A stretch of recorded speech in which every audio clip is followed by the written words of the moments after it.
When we took on the task of transferring the award-winning Flemish Safe Online initiative, a widely recognized good practice in the field of media literacy, we were aware that for it to succeed, the replication phase would need to be preceded by an adaptation phase. It is very important that the modules and their content, as well as the approach used, actually suit the needs and requirements of the target audience.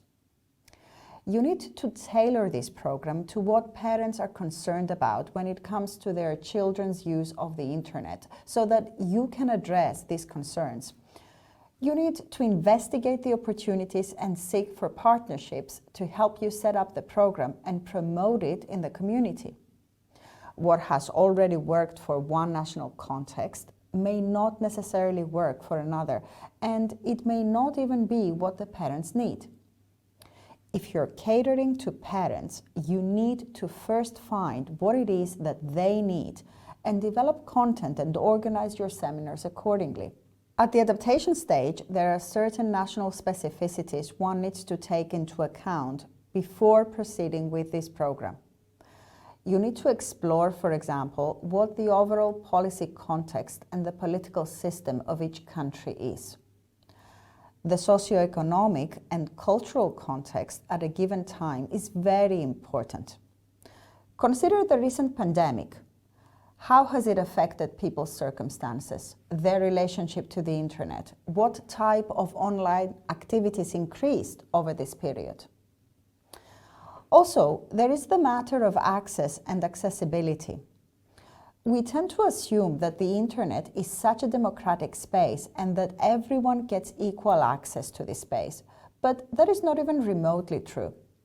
Financial reasons may limit accessibility. For example, if internet access is expensive in a particular country, or personal devices are not affordable, or people simply don't have the financial means to spend on such luxuries, this definitely affects access and accessibility. Do schools have internet access? How fast is the connection?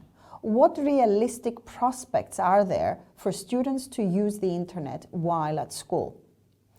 Are we talking about cities with free internet zones, which would of course mean greater accessibility? We need to know how accessible is access to the internet, and this is important both for understanding the level of use and the type of use children and adults make, but also to see what prospects there are for easier implementation of the program. Consider, for example, that you need internet access when you run the seminars so that you make maximum use of the program platform. Parents and family needs is another very important issue. What are parents most concerned about? What topics may be of interest to them?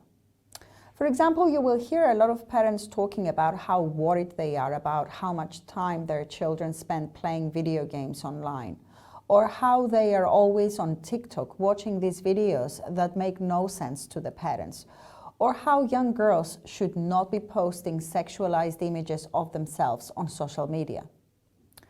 So you need an indication of what they need answers to or advice for, and these may differ from country to country.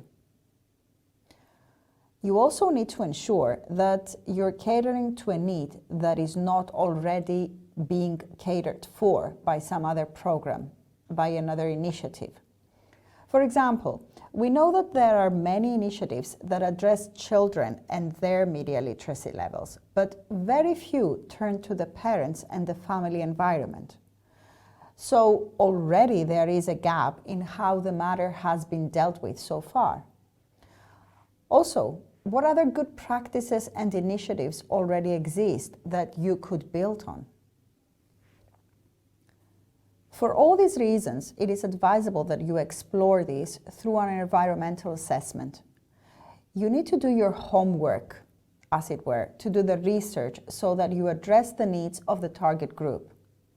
Once you have done that, once you have taken the cultural specificities into consideration, then you can proceed with developing your modules. Now, for some national contexts, this is easier than for others.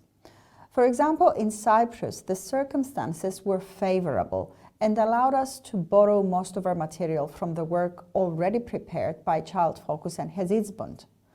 The topics already addressed by this training were of direct interest to our audience. Again, here we built on existing initiatives such as the European Media Coach Initiative, which gave us an insight as to the issues teachers face in schools, the kind of questions they as professionals and parents would like to be able to address. So we were able to build our content on pre-existing knowledge.